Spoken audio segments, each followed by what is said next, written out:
నాకు నేను మళ్ళొకసారి అంటే మాధ్యమంలో నిన్ననే మాట్లాడిన ఈ రోజు కూడా చెప్తున్నాను. నాకు ఊహ వచ్చి నేను ప్రభుత్వాలను గమనించినప్పటి నుంచి, అంటే ఈ చంద్రబాబు నాయుడు గారు ముఖ్యమంత్రి అయిన తర్వాత నుంచి మొదలుకుంటే ఈ రోజు వరకు భూముల అమ్మకంలో ఏ ప్రభుత్వం కూడా మినహాయింపు లేదు. ఇది ముమ్మాటికి సత్యం. అయితే హైదరాబాద్ సెంట్రల్ యూనివర్సిటీకి దీనికి భిన్నంగా చూడాల్సినటువంటి అవసరం ఉంది అని ప్రభుత్వము వర్సెస్ ప్రతిపక్షాలు, ప్రభుత్వము వర్సెస్ ప్రేమికులు, పర్యావరణ ప్రేమికులు, ప్రభుత్వము వర్సెస్ విద్యార్థులు, ప్రభుత్వానికి వ్యతిరేకంగా ఇంతమంది ఈరోజు మాట్లాడుతున్నారు. మరి ప్రభుత్వము ఎవరి కోసం పాటుపడుతుంది? నిజంగా తెలంగాణ రాష్ట్ర ప్రభుత్వం, కాంగ్రెస్ పార్టీ ప్రభుత్వం ఎవరి కోసం ఈ ప్రయాస?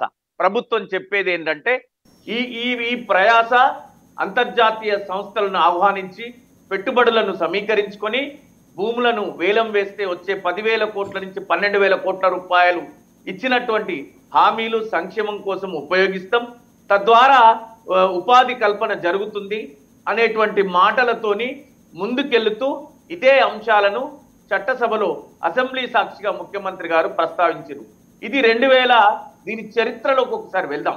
ఎందుకంటే 2003లో ఐఎంజీ సంస్థకు అప్పచెప్తే అది ఏదైతే మన క్రీడా రంగాన్ని డెవలప్ చేస్తామని చెప్పినప్పుడు చెప్పి తీసుకుంది చంద్రబాబు నాయుడు గారి హయాంలో. 2006కు ముందు అయితే అప్పుడు రాజశేఖర రెడ్డి గారు దీన్ని కాంగ్రెస్ ప్రభుత్వం ఆ రోజు దీన్ని ఇది నిబంధనలు ఉల్లంఘిస్తుంది, ఏ రకమైన అభివృద్ధి చేయట్లేదని చెప్పి హైకోర్టు వెళ్తే ప్రభుత్వాన్ని సమర్థించింది. దానిపైన ఐఎంజీ సుప్రీంకోర్టుకు వెళ్ళి మళ్ళీ కూడా అక్కడ కూడా ప్రభుత్వ తీర్పునే సుప్రీంకోర్టు సమర్థించింది. అనూహ్యంగా ఈ యొక్క తుది తీర్పు మళ్ళీ కాంగ్రెస్ హయాంలోనే ఈ రాష్ట్రానికి దక్కింది. చాలా గొప్ప విషయం. కాంగ్రెస్ ప్రభుత్వ పార్టీ చొరవ తీసుకోవడాన్ని అభినందిస్తున్నాం, వాళ్ళకు శుభాకాంక్షలు కూడా. నిజంగానే మీకు అభివృద్ధి చేయాలి, పర్యావరణాన్ని రక్షించాలి, ప్రజలకిచ్చిన హామీలు నిలబెట్టుకోవాలి, రియల్ ఎస్టేట్ రంగాన్ని పునరుజ్జింపజేయాలి, రియల్ ఎస్టేట్ రంగాన్ని అభివృద్ధిలోకి తీసుకురావాలి అని మీ ఆలోచన కనుక ఉంటే మీరు దయచేసి ఈ రాష్ట్రంలో ఐటీ హబ్లు మేము సిద్దిపేట కానీ, కరీంనగర్ కానీ, ఖమ్మం కానీ, నల్గొండ కానీ, సూర్యాపేట కానీ, మహబూబ్ నగర్లో చేసినాం. ఇప్పుడు మీకు ఒక మహత్తరమైనటువంటి అవకాశం వచ్చింది. రీజనల్ రింగ్ రోడ్కి ఔటర్ రింగ్ రోడ్కి మధ్యన మీరు ఈ ఐటీ హబ్లను, ఫార్మా హబ్లను, లేకపోతే శాటిలైట్ టౌన్షిప్లను ఏర్పాటు చేస్తామన్నారు పొంగులేటి శ్రీనివాసరెడ్డి గారు. మీరు ఈ విధంగా చేసి అటు రియల్ ఎస్టేట్ రంగానికి కూడా ఒక మంచి ఊపు తీసుకురావచ్చు, రాష్ట్రానికి రెవెన్యూ తీసుకురావచ్చు, ప్రజల సంక్షేమం కోరుకునేటువంటి సంక్షేమానికి హామీలు ఇచ్చినటువంటి 420 హామీలు, 6 గ్యారంటీలను నిలబెట్టుకోవడానికి రాష్ట్ర వ్యాప్తంగా అభివృద్ధి చేసిన వాళ్ళు అవుతారు. ఇంతమందికి వ్యతిరేకంగా ప్రభుత్వం సాధించేది ఏంది? నేను ఈ ప్రభుత్వానికి హితవు పలుకుతున్నా. ముఖ్యమంత్రి గారు మీరు ఈ నిర్ణయాన్ని వెనక్కి తీసుకోండి. ప్రజలను మెప్పించే విధంగా, ఒప్పించే విధంగా, ప్రతిపక్షాల నోటికి తాళం వేసే విధంగా మీరు ముందుకు వెళ్ళాలని రేవంత్ రెడ్డి గారి ప్రభుత్వానికి హితవు పలుకుతున్నా.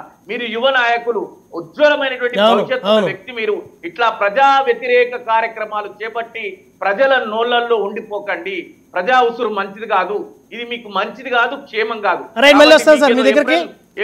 ఏప్రిల్ గండం ఏదో ఉందని చెప్పినట్టు ఈ ఏప్రిల్ గండానికి, మే గండానికి, ఆగస్టు గండానికి ప్రజా వ్యతిరేక విధానాలను అనుసరించిన ఏ ప్రభుత్వం మనగడ సాగించలే ఇంతవరకు.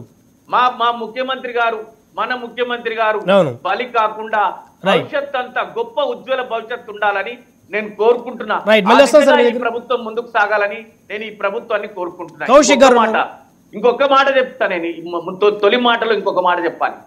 ప్రతి రాజకీయ పార్టీకి యువజన విభాగం ఒకటి ఉంటుంది.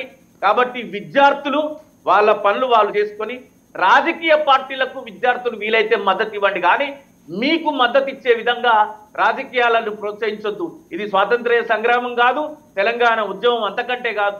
కాబట్టి విద్యార్థులు వాళ్ళ పని వాళ్ళు చేయాలి. రాజకీయ పార్టీలకు అనుబంధంగా ఉన్న సంఘాలు ఈ పని చేస్తే దీనికి వీలైతే మద్దతు ఇవ్వాలని నా విజ్ఞప్తి Right, right. 99 వేదిక ద్వారా. రైట్. చరణ్ గారు ఉన్నారు, చరణ్ కౌశిక్ గారు, Congress party general secretary. Charan Kaushik గారు, గుడ్ ఈవినింగ్ అండి. గుడ్ ఈవినింగ్ అండి. సో 10,000 కోట్ల రూపాయల నిధుల కోసం హైదరాబాద్ సెంట్రల్ యూనివర్సిటీకి చెందిన 400 ఎకరాల భూమిని కాంగ్రెస్ ప్రభుత్వం వేలం వేస్తుందనేటువంటి వివాదం ఈ రాష్ట్రంలో జరుగుతూ ఉంది. ఏమంటారు? ఇప్పుడు భారతీయ జనతా పార్టీ అనే బీఆర్ఎస్ పార్టీ ఇక్కడ 400 ఎకరాలని చెప్తా ఉన్నారు కదా. ఈ 400 ఎకరాలకు సంబంధించి ఆనాడు సెంట్రల్ యూనివర్సిటీకి 2003కు ముందు 397 ఎకరాలు ఏదైతే ప్రభుత్వ ల్యాండ్ ఈ సెంట్రల్ యూనివర్సిటీ అవతల సైడ్ ఉన్నప్పుడు